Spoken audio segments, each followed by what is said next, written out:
महाराष्ट्रामध्ये पहिला मोर्चा निघाला होता मराठा क्रांती मोर्चा हा 9 ऑगस्ट 2016 साली आणि त्यानंतर महाराष्ट्रामध्ये अनेक मोर्चे निघाले आणि आज तागायत ते मोर्चे सुरू आहेत। आणि या संदर्भात जालना येथे ज्या पद्धतीने काल लाठीचार्ज झाला त्यावरून का आपल्या लक्षात येतं की महाराष्ट्राचं सरकार ह्या मराठा क्रांती मोर्चाकडे किंवा मराठा समुदायाच्या आरक्षणाकडे का दुर्लक्ष करते किंवा का मराठा समुदायाला आरक्षण मिळत नाही किंवा या समुदायाची का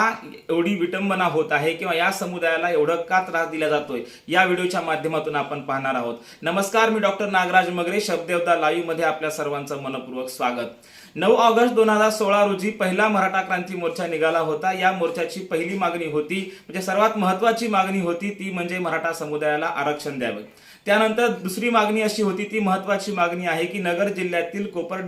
कोपर्डी या गावच्या भगिनीला न्याय मिळवून देण्याची। आणि मग ह्या दोन मागण्या पुढे घेऊन जात असताना मग आज तागायत त्या मागण्यांच्या बाजूने जेव्हा आपण विचार करतो तेव्हा मराठा समुदायाला आरक्षण मिळाले का, तर आजही तो प्रश्न तेवढाच प्रलंबित आहे। काल जालन्यामध्ये ज्या पद्धतीने अमानुषपणे लाठीचार्ज या समुदायावर करण्यात आला त्याच्यावर हे लक्षात येतं की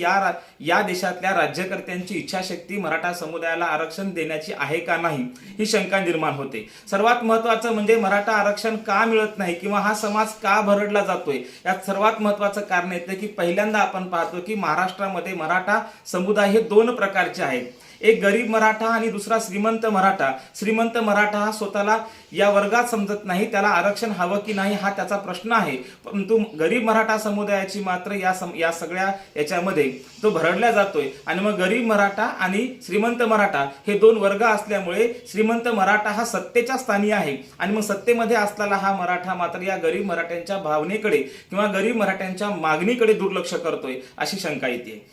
आणि आपण पाहतोय की महाराष्ट्रामध्ये जेव्हापासून महाराष्ट्राची निर्मिती झाली तेव्हापासून महाराष्ट्रामध्ये सत्तेमध्ये हा समुदाय आहे आणि मग सत्तेमध्ये राहून सुद्धा या समुदायाला आरक्षण का मिळत नाही, तर घटनात्मक बाबी जेव्हा समोर येतात, परंतु सर्वात महत्त्वाचं म्हणजे घटना आरक्षण द्यायला सांगते परंतु राजकीय इच्छाशक्ती नाही हेच दिसून येते। आपण पाहतो की गरीब मराठा श्रीमंत मराठा हे दोन वर्ग आपण सांगितले, परंतु सर्वात महत्त्वाचं दुखणं आहे इथल्या राज्यकर्त्यांचं, कारण राज्यकर्त्यांना या कुठल्याच मोर्चाचं नेतृत्व करता आलं नाही किंवा हा मॉब आपल्या पाठीशी वळवता आला नाही, हे सर्वात महत्त्वाचं कारण आहे। दुसरं कारण आहे की याचं नेतृत्व यांना करता आलं नाही म्हणून याच्याकडे दुर्लक्ष करत आहेत। तर दुसरं कारण असं दिसून येतं की या सोबतच जे काही राज्यकर्ते आहेत या राज्यकर्त्यांना ही जी मताची जी काही गठ्ठा होता तो घेता आला नाही आणि मग विभाजन। एकीकडे आपण पाहतो की मराठा समुदायाचे एवढे मोर्चे निघाले, परंतु हे मोर्चे जेव्हा घरी गेले तेव्हा आपापल्या पक्षामध्ये हे विस्तारले गेले किंवा आपापल्या पक्षामध्ये हे निवांत झाले आणि म्हणून मराठा समुदायाची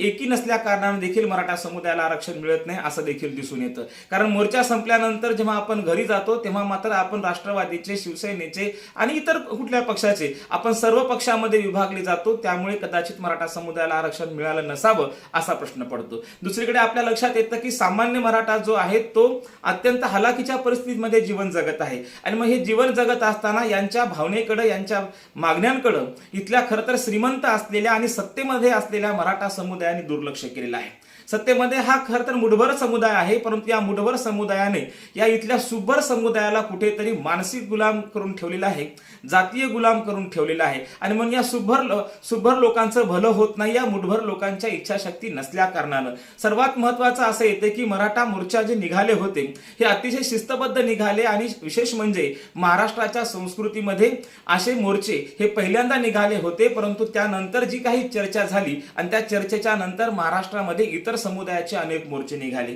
आणि मग इतर समुदायाचे मोर्चे नेमके कसे निघाले हे कोणी काढायला लावले हे अवघ्या महाराष्ट्राला माहीत आहे। परंतु पहिल्यांदा प्रतिक्रिया बाळासाहेब आंबेडकर यांनी दिलेली होती की महाराष्ट्रामध्ये प्रतिमोर्चे काढू नका, परंतु या महाराष्ट्रामध्ये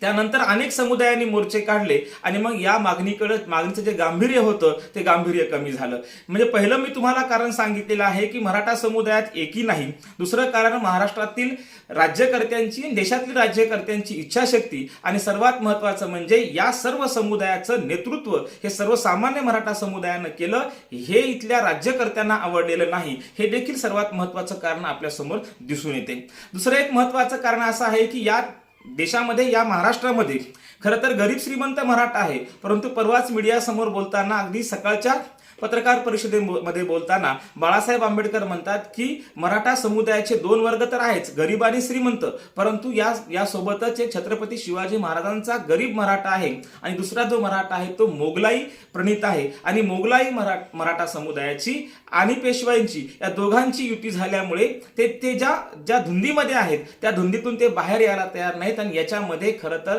सुभर असलेल्या मराठा समुदायाची यामध्ये खरं तर फरफट होत आहे आणि याच्यामध्ये खरं तर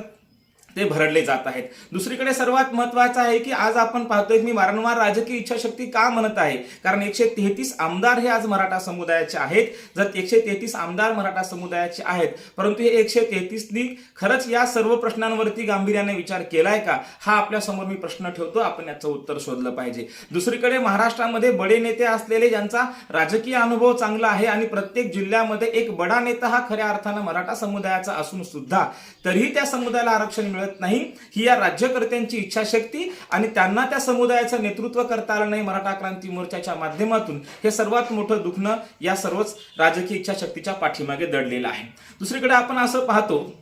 की महाराष्ट्रामध्ये सत्तास्थानी असून सुद्धा का मिळत नाही, कारण मी तुम्हाला ही सर्व कारणं सांगितली, परंतु सर्वात महत्त्वाचं म्हणजे मराठा समुदायाची जी मानसिकता आहे ती आजही बदलायला तयार नाही। आपण पाहिलं असेल की नुकतीच अशी बातमी येते की एका व्यक्तीनं आपली कार जाळली आणि कार जाळून त्यांनी निषेध व्यक्त केला। खरं तर ही निषेध व्यक्त केला मी तर म्हणेल की त्या मुठभर लोकांपैकी त्या एकानं तो निषेध व्यक्त केलेला आहे, परंतु याच्यामधून समुदायामध्ये इतर समुदायामध्ये मेसेज गेला की आपण गरीब म्हणून त्यांच्यासाठी काहीतरी करायला जातोय, परंतु या गोष्टीमधून कुठेतरी श्रीमंतीचं लक्षण दिसतं आणि मग पुन्हा कुठेतरी हा विषय डायव्हर्ट होतो। यामुळे वारंवार मराठा समाजाचं आरक्षण हे भरकटत गेलेलं आहे, हा विषय भरकटत गेला आहे आणि याच्यामधून खऱ्या अर्थानं भरकटत जात असताना खऱ्या अर्थानं इथला सुब्बर मराठा जो आहे तो सुब्बर मराठा वर्ग आहे हा खऱ्या अर्थानं भरडला जातोय आणि इथं खरं तर आरक्षण देणं हे अत्यंत गरजेचं आहे। संविधान तसं सांगते, संविधानिक मर्यादाही नाही, कारण बाकी राज्यामध्ये आपण पाहतो संविधानिक मर्यादा अशी कुठलीही नाही,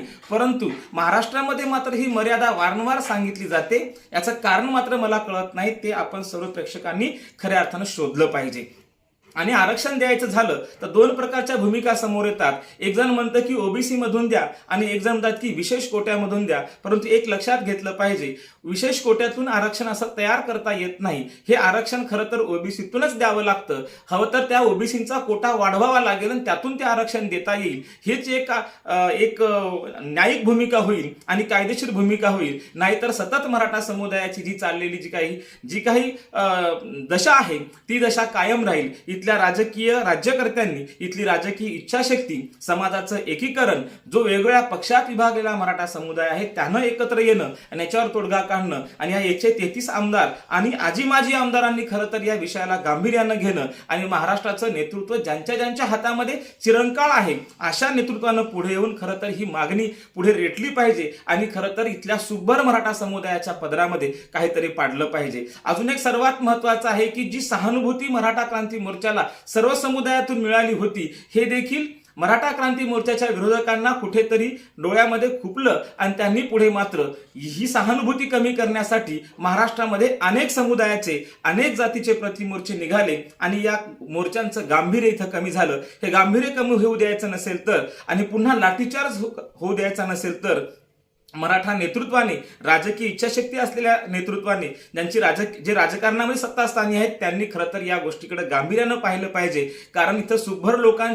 लोकांच्या भल्याचा प्रश्न आहे, मुठभर श्रीमंत लोकांचा प्रश्न नाही। कारण दोन मराठा इथं आपल्याला वारंवार दिसून येतात, एक आहे मुठभर श्रीमंत मराठा आणि सुभर गरीब मराठा, परंतु मुठभर श्रीमंत मराठा हा या समुदायाचं नेतृत्व करत असताना त्याला जातीच्या बाहेर पडू देत नाही, त्याची मानसिकतेची गुलामगिरी करून ठेवलेली असल्या कारणाने ही देखील भूमिका आपल्याला इथं मांडणं तितकंच महत्त्वाचं आहे। या भूमिकेच्या माध्यमातून किंवा एकूणच मराठा समुदायाला आरक्षण का मिळत नाही, राजकीय इच्छाशक्ती सोबतच त्यांचे 133 आमदार, श्रीमंत मराठा वर्ग याला जबाबदार आहे आणि या वर्गाने एकत्र येऊन खऱ्या अर्थाने या सुभर गरीब मराठा समुदायाचा प्रश्न सोडवला पाहिजे। एवढीच माफक अपेक्षा या श्रीमंत आणि सत्तास्थानी असलेल्या मराठा समुदायाकडून आहे। धन्यवाद।